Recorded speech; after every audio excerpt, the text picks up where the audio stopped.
Coming up in today's show. Here was a man who was tortured to death virtually by the British. And the rich will say they want a new world order. We want to tell them we want a new world order. He deserves a special place in history in the capital city.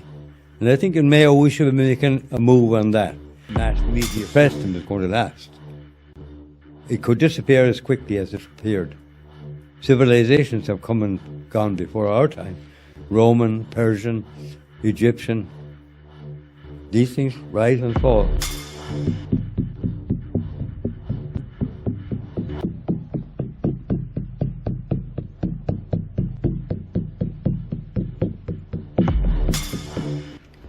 And I says, I'm going to make sure of one thing. I'm going to make sure that the people of this country remember. Not all superheroes wear capes. Some wear wellies. Wellies.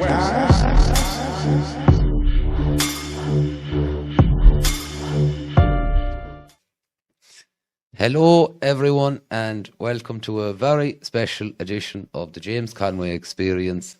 We've had a wonderful day here today in Dromore, West County, Sligo, planting potatoes and cabbage and learning different skills.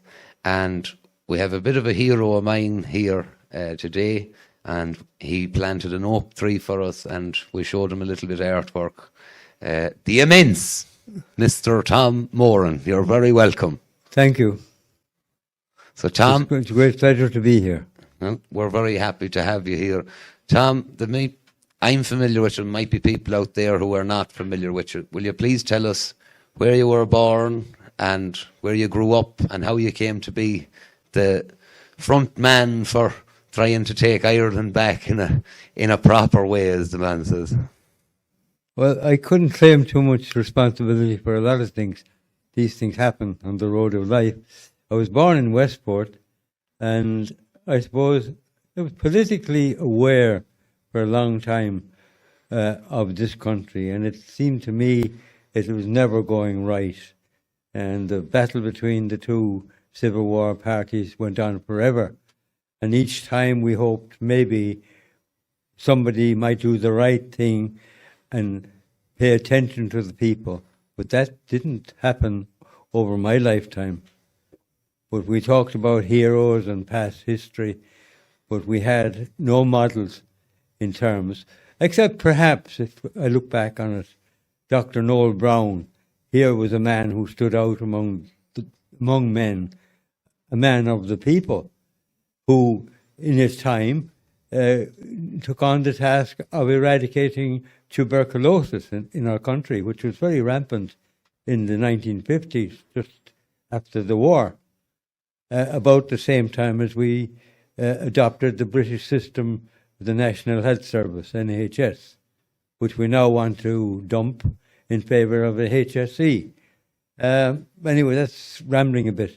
But Dr. Noel Brown, we do owe him a huge debt of gratitude for the health benefits he brought to our country. And the cowardice of Dáil Éireann at that time.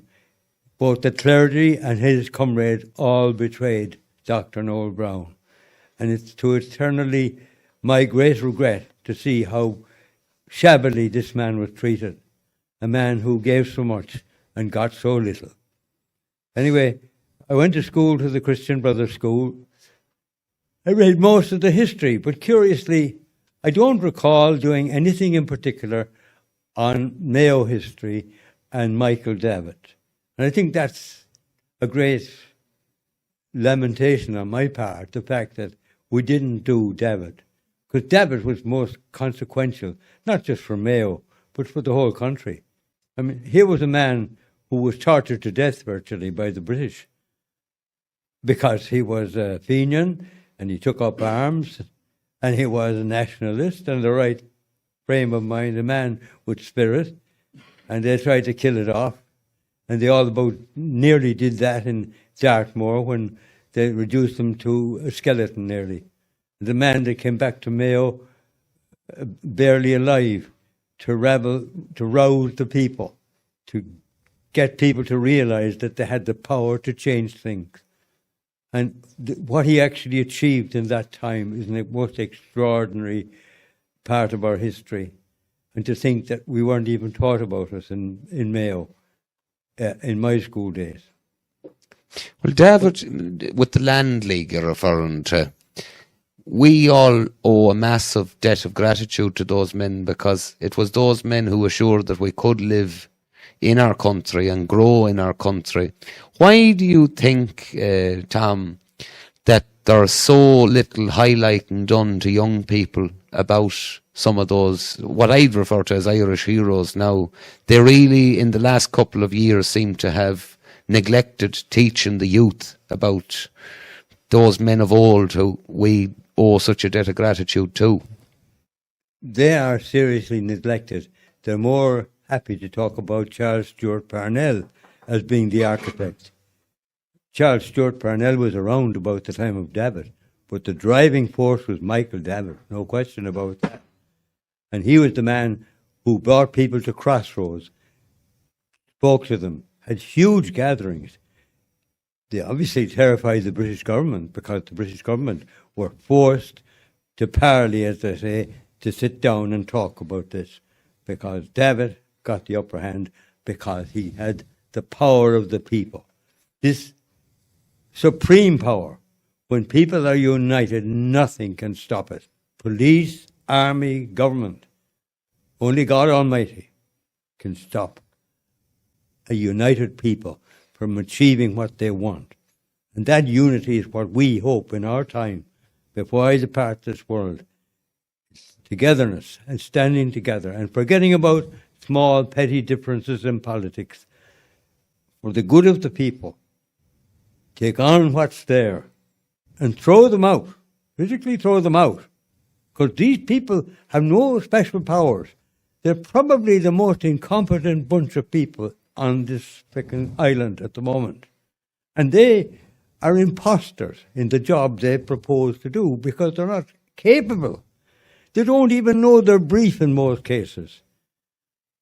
And their business is to keep us down and look after the rich. And the rich will say they want a new world order. We want to tell them, we want a new world order. The new world order we want is we take the upper hand. We are the producers of the wealth. We are the ones that should share the wealth, not for you, like leeches, to feed off our backs and to drive us off the country, drive us out of our country, to take what we have earned. We are telling them now, our time has come. We have come to take our birthright. Or the resources of this island belong to us. And you can take what we leave you, but you will not dominate us anymore. That's where we want to be. How you, in your lifetime, Tom, you have seen what were state resources sold off one by one. We're in a position now where there's very little left that they have not sold. How did you feel at the time to have witnessed all of this through the years, as the oil and the gas and, you know, as everything one by one was given away? Oh, I felt cheated, to be honest. And the last one I recall is Aircom, where Mary O'Rourke was telling us all to buy shares. We were all going to be very rich by buying shares. The whole thing was an absolute con. I can remember we had an Irish sugar company. We had our rural Garda stations. We had our rural post offices. We had Cólach Sucra Éireann, the Irish sugar company in Tuam and Carlow, providing huge employment for our farmers.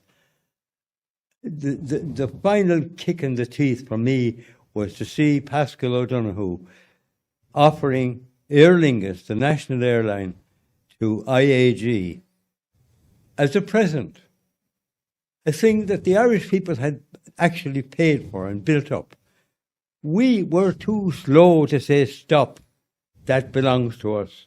Every citizen of this state has a share in that, and they must get paid out accordingly. The debt has been going on for so long. So for the future, we need to say, don't tell us about privatization. We own it, we're not selling. It belongs to us. And we all are shareholders. That's the only way it's going to work. How would you describe your political motivation or position? Would you describe it as a socialist, or how would you describe it, Tom? I would say socialist because of David. Yes. Because I believe that all resources should be shared. No one should absolutely own. Besides, if you look at life, all we ever have is the loan of something while we're here. We can't take it with us. But there are those concerned about material wealth. Where are they now? They have all the wealth in the world. But what have they really gained? The ordinary person is entitled to a living. And any system of government that we have in Ireland, I would hope, would be a socialist government, because the essential part would be like a cooperative, that everyone has a share and has a stake in it. All I ever hear when they're talking about things like fisheries, the stakeholders. When they're talking about stakeholders, they're talking about the hoteliers or the so-called entrepreneurs, not the small housewife or working class man who has a share anyway and should have. The stakeholders. Everyone is a stakeholder and should be. What has happened, in your view, with Sinn Féin in the modern era? Because you have spent a lifetime observing politics. There would be a lot of people who would have viewed Sinn Féin as the alternative, and perhaps a socialist alternative to the mainstream parties, we'll say. Now they seem to be more engaged in identity politics and affairs outside of the country than the core messages of what people fought for back in the 20s and beforehand. What do you think has happened? Well, if you look at the evolution of our country, it evolved from Sinn Féin. Mm-hmm. The first government elected came from the Sinn Féin, if you like, membership. And I'd always seen Sinn Féin as a national socialist party. And that, to some extent, stayed with me for a long time. But when it came down to voting on an issue like free speech or the hate speech bill, that's when Sinn Féin and I parted company. Because if we don't have free speech, we have no freedom. You have no democracy. The right of free speech is a fundamental right. It's like water. We need it to survive, to operate our political affairs. Free speech, which is what I'm saying today now here. Wherever we can speak out, all of us, and get the message out there that we do not want this government. This government doesn't have a mandate. They never came to ask us if we agreed with them shutting down their policy on building houses, which they've done, or any other thing that they brought about by bringing in hundreds of thousands of foreigners, deadwood, to destroy our economy. They didn't get a mandate from us. So use that thing which we have, free speech, speak out. And don't be afraid if they don't like what they hear. Speak your mind, because if we don't speak it, we will forever regret we didn't. Good man, Tom. Tom, we're very, very happy to have yourself here today, and plenty of people who've been helping us out on the farm and that. And unfortunately, the cowshed wasn't big enough to fit everyone that was here today. But what we might do is go to the floor and take a few questions from the floor, if that's all right. You just have to shout them now. I don't have a roving mic. Speak up. So is there anyone there have any questions that they'd like to hear from Tom? Can you tell us a bit more about Michael David and his tactics? Well, David got the people out on the crossroads, like we have done, like going on marches to Dublin and public protests. But that wasn't quite working. And David said, well, this is fine. And he knew he had the support of the people, because the people had nothing. So David himself was thrown out on the roadside in Strayed at the age of 4. And thank God for a good English family in Haslington. Even though he lost an arm, he was well educated and he was able to speak and write. And no doubt we in Mayo should be forever grateful to this man. And the one regret I often think about David was in O'Connell Street, where all the great leaders of Ireland are represented. There is no statue to David. Why? Because he was socialist? Probably. Because he had no place in a capitalist city like Dublin, which probably in its day was a unionist city more than even Belfast. But he deserves a special place in history in the capital city. And I think in Mayo we should be making a move on that, to press for a proper statue to David with the slogan, "The land for the people." That was his motto. Do you think half of we'll say the way they don't promote him is based on the fact that this man was drawing crowds of thousands of people in rural areas of Ireland? And if one now looks back at the time, we're actually heading to a time now where, once again, an awful lot of the people have very little, because a lot of people are stuck in the position where they're renting or their mortgages, and they're not shareholders in much at all. If they stand back to look at, if they lose their job, they will find out very quickly what they own, which is very little.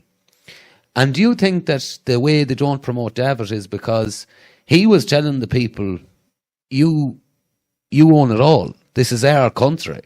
You own an asset of all of the resources of this country. Is that what frightens them, do you think? I think it does. That we have the audacity to remind them that we do own the vast part of the lands of this island. They are nothing without us. I mean, what he employed most of the time there was boycott. He practically starved people out with the boycott. He had the perfect instrument without firing a shot. He used the boycott against them.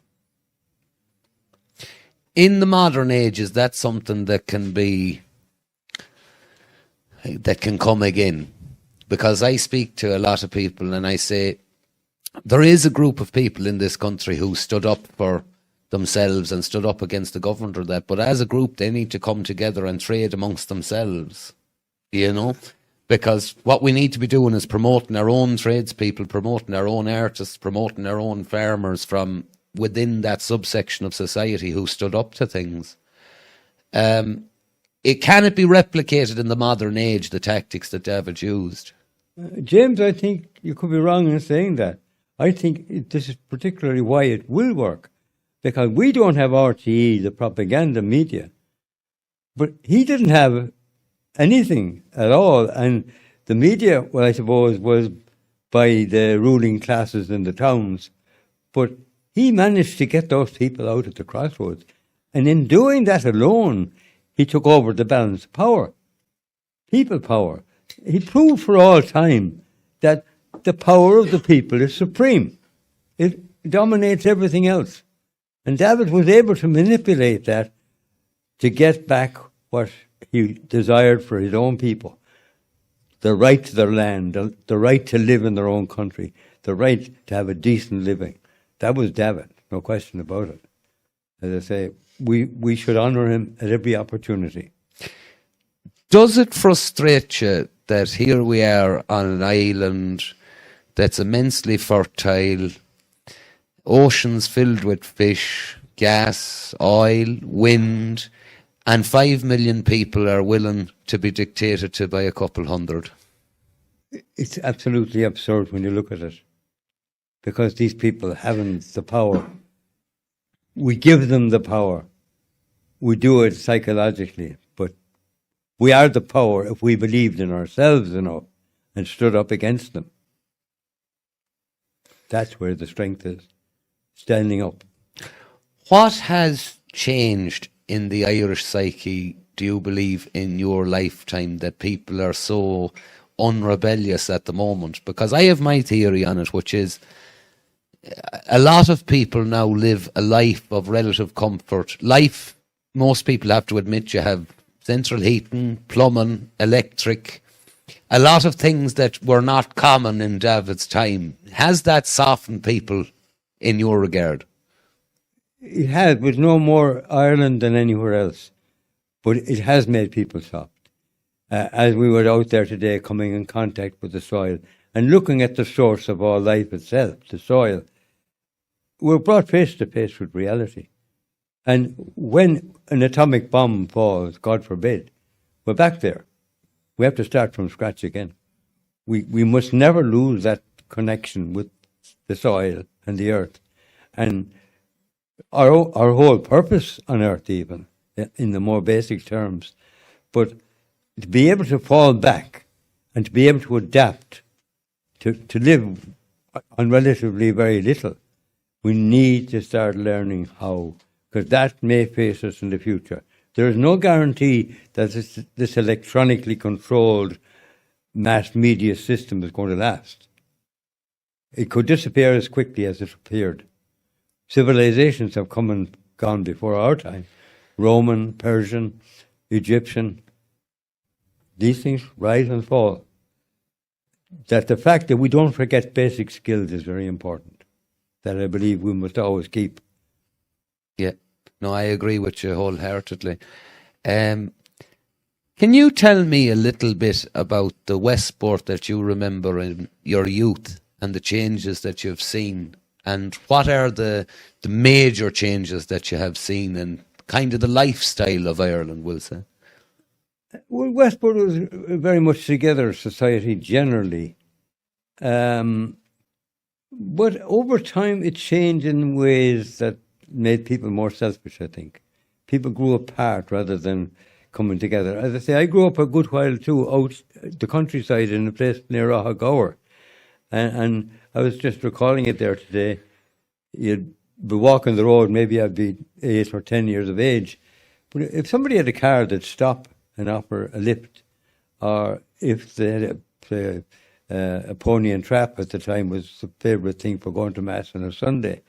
Well, if they had space, people invited you. There was a certain community feeling there, always. And that gradually after the war disappeared. And people became more self-centred. And I think we need to go back there because it's a much more wholesome way of life. And I found that abroad in certain places as well, that the farming people had more heart in them than the townspeople, the ones that had gone up the ladder of development. They had less empathy in them than the people from the land. There was a goodwill, a feeling of goodwill there.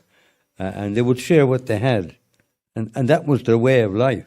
And it was delightful, really. Tell me a little bit about crime. There was very little crime in those days.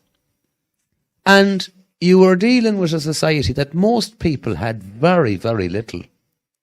Which, you know, to me, it's a little bit of a strange one. You had a lot of people who had very, very little, and there was less crime. Now you could argue you have a majority of people who were far more better off than those people were in that time, and crime is very, very prevalent. What do you think is the cause of that? Well, James, you know, looking on that particularly, one thing that strikes me most of all is the great injustice that was done to certain families in this country, of the poorer families, who did misdemeanors, who might have stolen a packet of cigarettes or something ridiculous. And they ended up institutionalized in places like Letterfrack and places like that. I think there was a great injustice done by our society to those people. And I regret it in as much that I wasn't in a position to do much about it, but I should in some way, I feel, have done something. Because those people, they were the nicest of people, and on misdemeanors, they were institutionalized and treated like lepers almost. They were horrible treatment to those young men that were detained under Christian Brothers in places like Letterfrack, and it's so regrettable. Well, that's an interesting point, because another gentleman made the same point to me. he says we bred criminality through institutions. But I did think we we allow did. that to happen? You know, like how we're... Well, as a society, we did. Yeah. So we like, did allow I mean, it they to were happen. quiet back then. They're quiet now. You know, there's similarities. You know. Yeah. Yeah. These people were very much wronged anyway. On the subject of religion, Tom, you have a lifetime to look back at it now. I would describe Ireland now would not be as religious a place as it formerly was. Religious belief is not as common. Is it a good thing or a bad thing in your view? It's a bad thing because I think we've gone too far in church bashing. We forgot one thing. The church is ours, not the clerics. The church is the church of Jesus Christ, and we are the members of that church. The officers of that church have behaved absolutely unforgivably. But it has always been a sort of tenet of our survival in this island that we associated Christianity with our struggle against tyranny from outside. And it has given us strength when things were bad. Religion teaches us things like faith, hope, and charity. And if we take our faith honestly and sincerely, it's a great power in itself, and it's a great way of life. And it teaches one very important thing, that the dignity of man, that all men are equal in the sight of God. It's a very sobering thought that we don't discriminate. We treat people, fairly and honestly on a personal basis. And we don't blacken any particular group. I know at the present time we're at the pin of our collar trying to deal with this Trojan horse that has been dumped on our doorstep. This deliberate flooding of the market with so much labour that, well, if the people that arrived were workers, they wouldn't be too bad. But we're going to see a very serious decline in our economy because it cannot be supported by production. There's too many dependents. The welfare bill is so enormous. This thing is going to fall on its face. So Micheál Martin and his minions in the Department of Finance haven't faced it yet. Or are they going to borrow more money from the European Central Bank and put us in more debt while they continue this mad game of economics that's not working? Do you feel that we're kind of on the cusp of universal basic income? That's what they want to bring in. But we better not fall into that trap because we don't want to be dependent. Most important, we want to remain independent, be able to support ourselves and not to be dealt with by being given a check electronically and told what we can have and what we cannot have. And you can only spend it in a certain time frame and not hoard it and all that kind of stuff, you know? Absolutely. There is a danger of this electronic control that they're building. Yeah.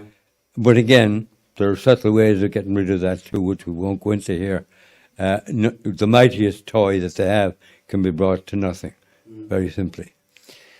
You, in your lifetime, will have seen 3 currency changes. I think that you're probably on the brink of seeing the 4th one, Tom. In your opinion, what is the state of currency? Because there's an awful lot of people who think that if they just put the few pound under the mattress and continue living, that it's going to work out for them. But that's not the case. You would have seen massive periods of the decline of value of money in your lifetime. Can you tell us a little bit about it? Maybe a little bit about the original currency, because a lot of young people probably aren't aware that there was currencies before the euro. Do you know? Yeah, well, I wouldn't be all that familiar with most, but the one that would strike me is the change from the punt to the euro, which makes you think about currency and what it is. And I mean, money is only a promise. It's a mythical thing. It doesn't exist really. It's only a piece of paper. And it's an act of faith that you accept a €50 note as having value. It is only its basic value piece of paper. It's based on credibility and a belief that the banks will give you goods to that value. That currency could suddenly have no value. That's possible too. That at the present time, that if you have anything more than, I think, 75,000 in a deposit account, it's not guaranteed by the bank. And in an emergency, the banks may actually decide to invade your savings to save their own neck, which they've done in Cyprus already. I don't know, like, we were always better from day one to have our own currency, to be separate from Europe, to have a punt. And we could vary the value of it up or down to help our exports, get them cheaper, or whatever way we wanted to run it. We never had autonomy when we were connected to sterling anyway, because our pound is based on the value of the pound in London. And I actually remember bringing Irish pounds into an English bank and having deductions of a few pennies taken off it because it was an Irish pound and it wasn't an English pound. Now, if I had one from Ulster, I probably wouldn't have that deduction taken. Mm-hmm. The thing is, there are people in this country still to this day who believe we should have never left the British. Well, I cannot see why anyone would want to be under the tyranny of a nation that suppressed our way of life and practically exterminated the race, the Irish people. It did it with a vengeance, especially the landlord classes of England, the Tories. And why we would ever want to be part of a rotten system of exploitation, imperialism, I don't know. And I furthermore don't understand is how we lick the arse of the United States. The United States never did anything decent for the people of Ireland. They took what we could give them and they exploited it. And they laughed at us. They called us micks. They gave us the most menial jobs. They locked us up in Staten Island in cages like animals. I have no particular love of the United States. I don't want any particular relationship with the United States. I want a sovereign Ireland, an independent, united Ireland, a nation that knows where it's going, that is confident, that has the ability to design, make, fabricate, survive against all the odds, because we are a great people. And we need to become aware of that greatness that's in us. The spirit of Éireann is in every one of us. It never died. In 1916, to me, and I look at the GPO pillars and I say, thank God we had men to rise against tyranny and say no to your blackguardism, the way you treated our people. It was time for you to get the hell out of Ireland. Believe you me, I look at it with pride any time I pass it. And the greatest pride of all I had was on 2016, passing the GPO and seeing a big banner, Shell to Sea protest. Because I said, we have finally arrived. The men of Northwest Mayo have now made their statement at the GPO. That is gospel. Good man, Tom. Made your own statement there once, James. Hmm? Was it the GPO you made your statement that, or hammered it to the door? Yeah, I pinned a memorandum to it, all right, yeah. Tom, when you speak of a united Ireland, I desire nothing more, because I know that there was plenty of very good people who desired the same thing, who were manipulated and treated very, very illy. They thought they were working towards that, and what they were actually, they were being manipulated by outside forces a lot of the time. Do you think we're closer to it now, or when you were a young man? Well, James, I think we are closer, because with this Brexit, it has really thrown the Ulstermen into a heap. And if we had a government that was functioning properly here in the south, they would be enticed into the country. They would probably opt to join, to have their goods treated the same as ours. And I can see that there's a better prospect now than ever, but I wouldn't be making it a priority.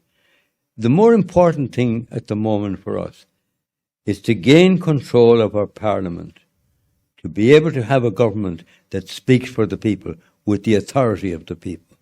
Not this dictatorship that we have, because this is a dictatorship. I call it totalitarian. It bloody well is. But when you deny free speech, you really suppress freedom. And I'm looking forward to the day when we get the Crossroads people together. And hopefully, spring is here. Maybe this is the beginning. And let's make Easter, let it be a celebration in Dublin at the GPO. And tell these people to get out. Because they know we're coming for them. They know we're no longer tolerating the rubbish. We're now cheeky enough to speak up. And we'll keep on being cheeky. Is there any party that you look at that you think has the capacity to do the job, or is it a case that the people will come together when they face hardship? Well, there's a few people there that are nationalist and independent. I'm not sure about their policies altogether, but they look to me as an okay group if they come together. There's one or two very prominent people in the Dublin area that are reputable and would have no axe to grind other than to unify a national party. And I don't see any problem in supporting them and working with them, and they with us. But the central point is we are a nationalist party, and we are a party that want a cooperative type system, not capitalism. That's the thing that has killed us so far. Why is there an element at the moment who view themselves as socialist but are very, very quick to not realise that if you have a country and you are sharing its resources, you can't share it with the rest of the world. You have to hold it to share it. Why can't they get their head around that? But yeah, I'm glad you drew attention to that, because it's a particular point, and it raises questions, all right. There has to be some sense of reason here. The loaf, the national cake, is only so big. If we took in, as I would have thought, we might have taken in maybe 50,000 people.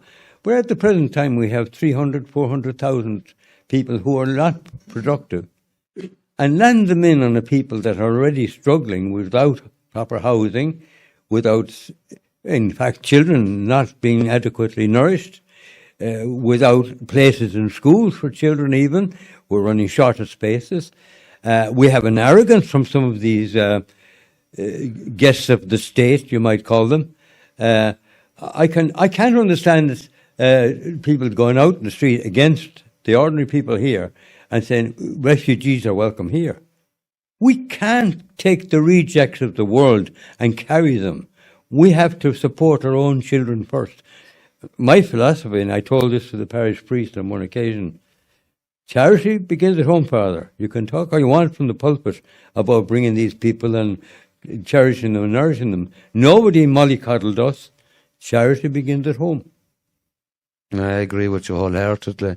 My thing, what I desire, I do believe in the right of people to own their property. I believe in that.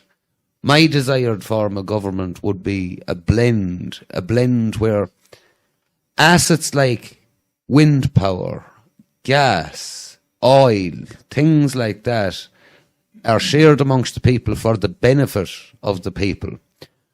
But from my view, with outright socialism, there is a stifling of the individual right to excel, if you get me. Yeah, I agree. I think my thing is a blend, do you know? Oh, I agree with the halfway house for that, because to own your property is a fundamental, I believe.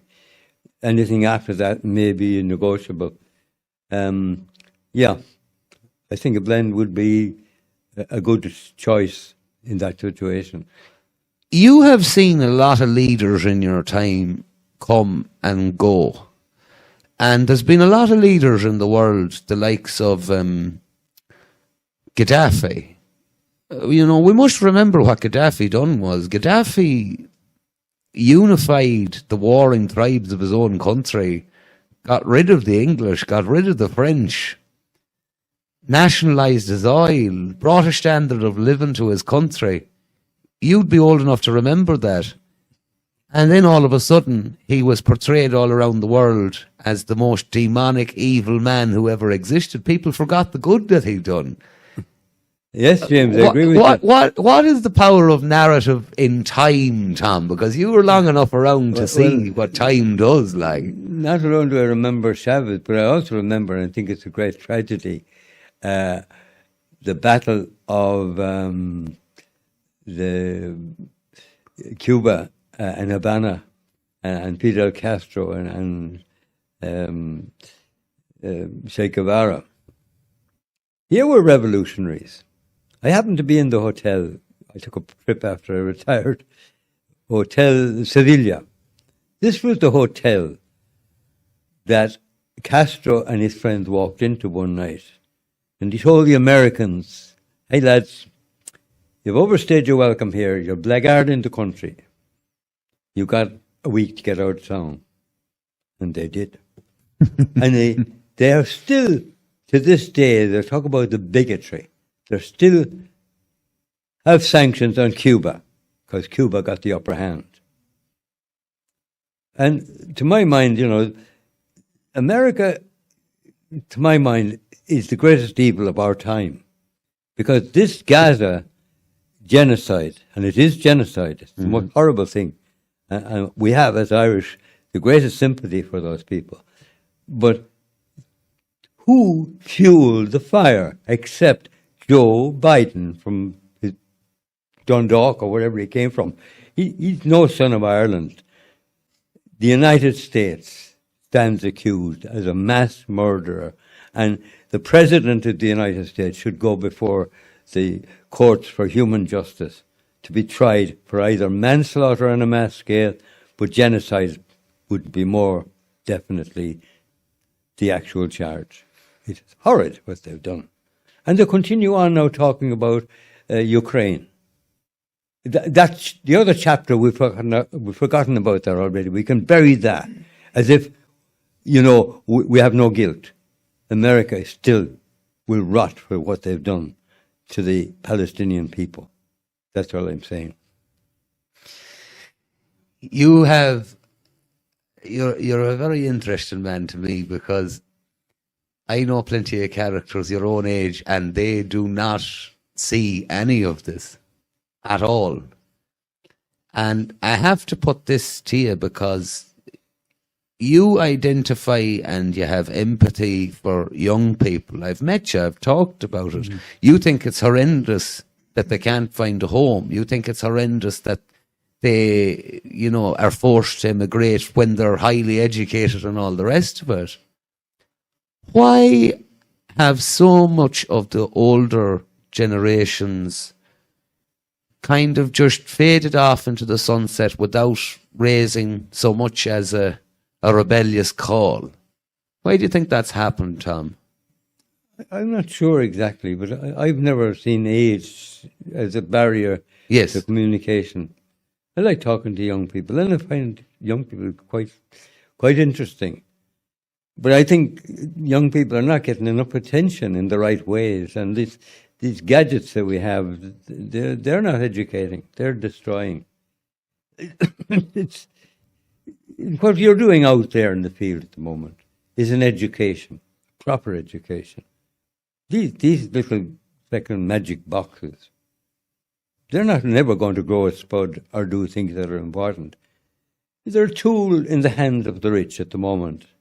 And we have to know how to get around and get the upper hand on that too. But the real issue is bread and butter. Food, clothing and housing, the basics of any country. And that's where Ireland should be very happy to look at itself, because we can provide all those things within our shores. But we need to take control. As I said, we have to throw off the shackles. We still have a kind of a slave mentality that we haven't quite got rid of. And we have to take back control and stand up against these people and say, look, who gives you authority? If you don't get the approval of the people, you have no right to do this, that, or the other. And if you're not going to do what the people want, get out, because that's what you're supposed to be doing. You're the servant of the people. We are not your servants. You would have seen it at the foundation of the state.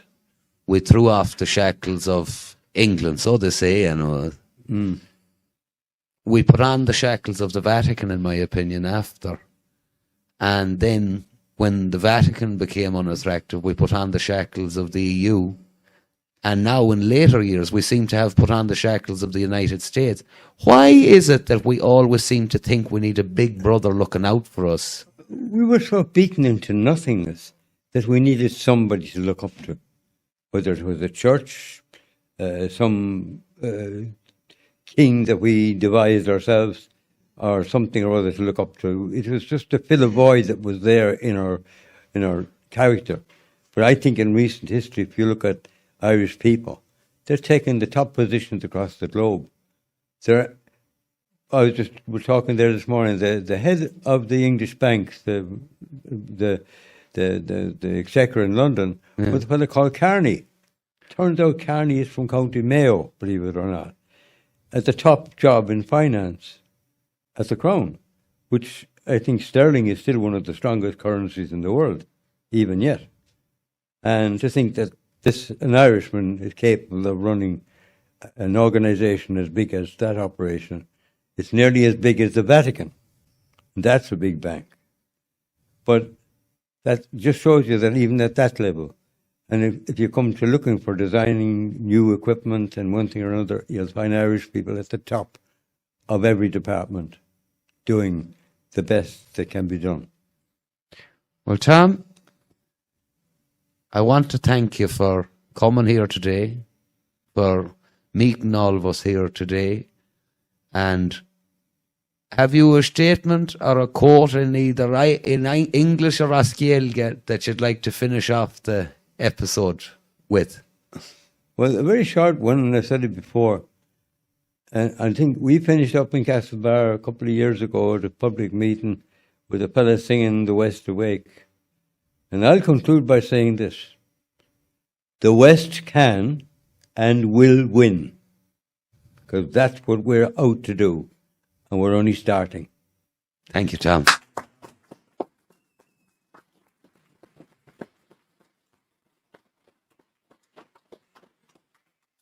Help me. Yes. They're causing inflation in land prices. Yes.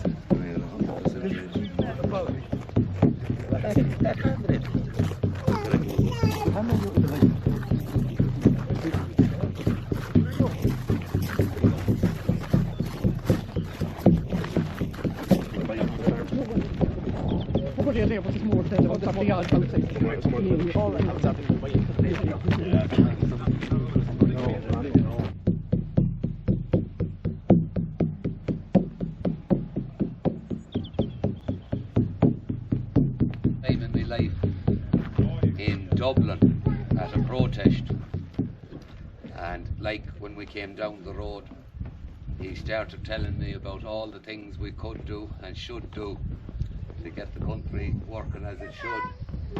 And I was very, very much taken back that the fact that a man of his experience still had fire in his heart like he was in his teenage years, and that all he cared about was the country and the people in it.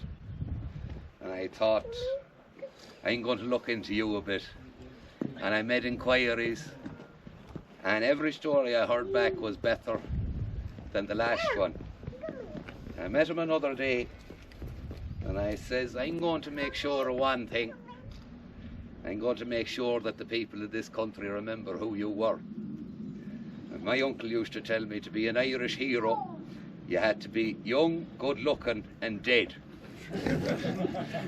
But I've always done things Irish-wise, so I have. So I want to show you something, Tom, here. I hope you like it.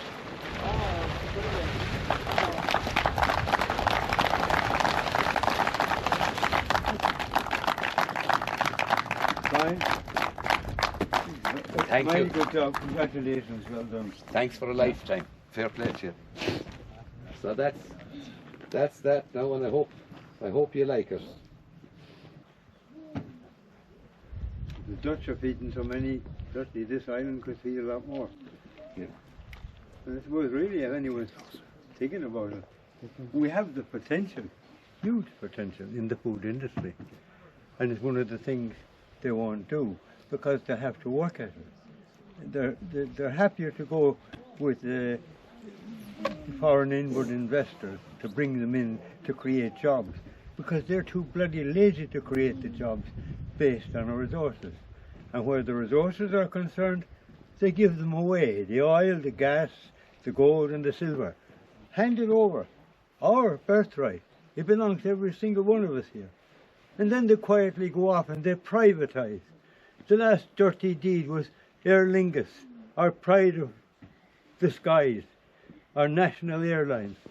Pascal O'Donoghue handed it over to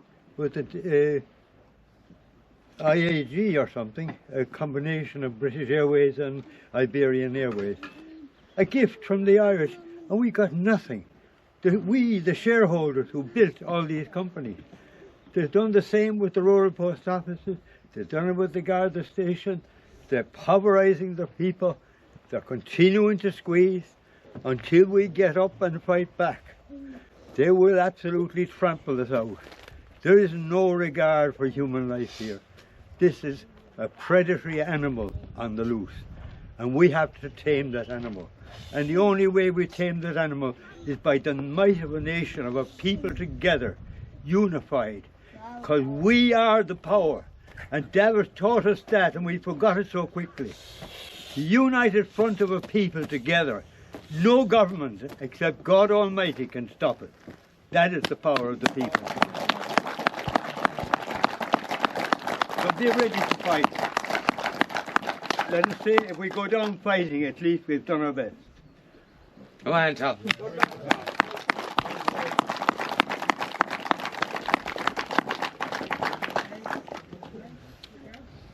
Good man, Tom. And we'll retain our taxes.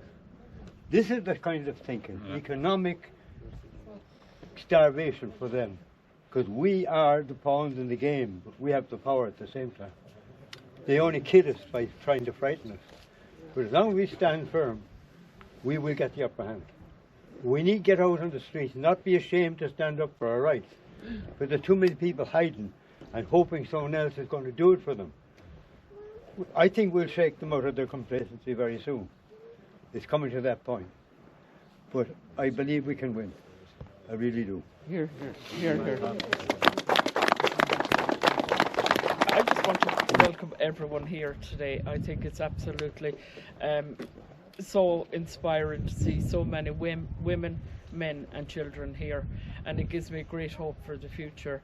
I can see the love of this country resonating through every person that is here today, and I think what we're doing here on James's farm. First of all, I want to thank James and Roisin and all the kids for opening up their home to all of us here to be able to learn skills, share skills and grow as a community, and we can only grow stronger from here.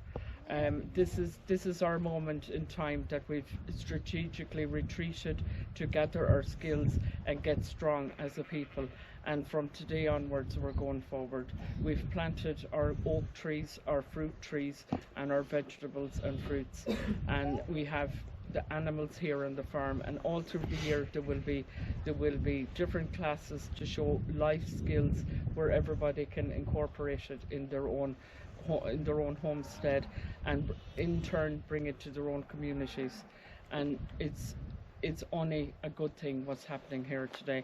And again, thanks James for having us here. It's not an easy thing on a working farm to have a whole bunch of people down, interrupting the lambing season and the planting season, but he has selflessly given us an opportunity to develop our skills. And I know from everybody here today that that's what we're going to do, and we're moving forward. And I'm so proud of every one of you for showing up today. We'll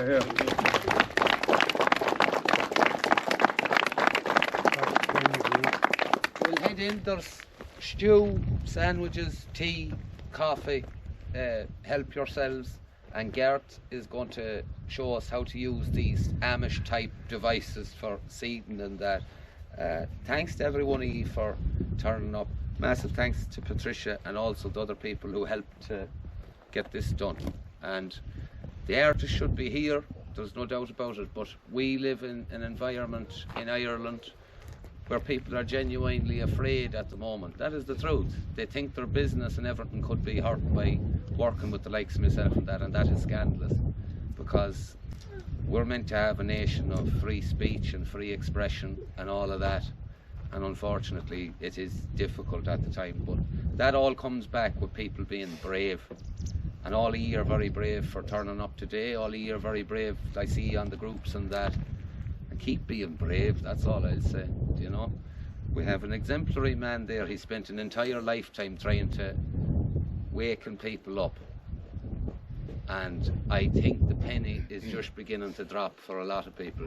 But my little bit of advice to all of you today is get seeds in the ground, get stuff that actually means something. I heard a massive quote yesterday, someone said it was from the Indians in America: when you have the last river poisoned, when you have the last tree cut, you'll realise you can't eat money. Still to come in part 2 of the show. Man on your own, you know, it's it can be off-putting. Whereas if you're looking at this and there's a man in each ridge, you know, all of a sudden it's like not too bad. I totally get it, because I don't think I could move around the country on my lonesome. String, fair play to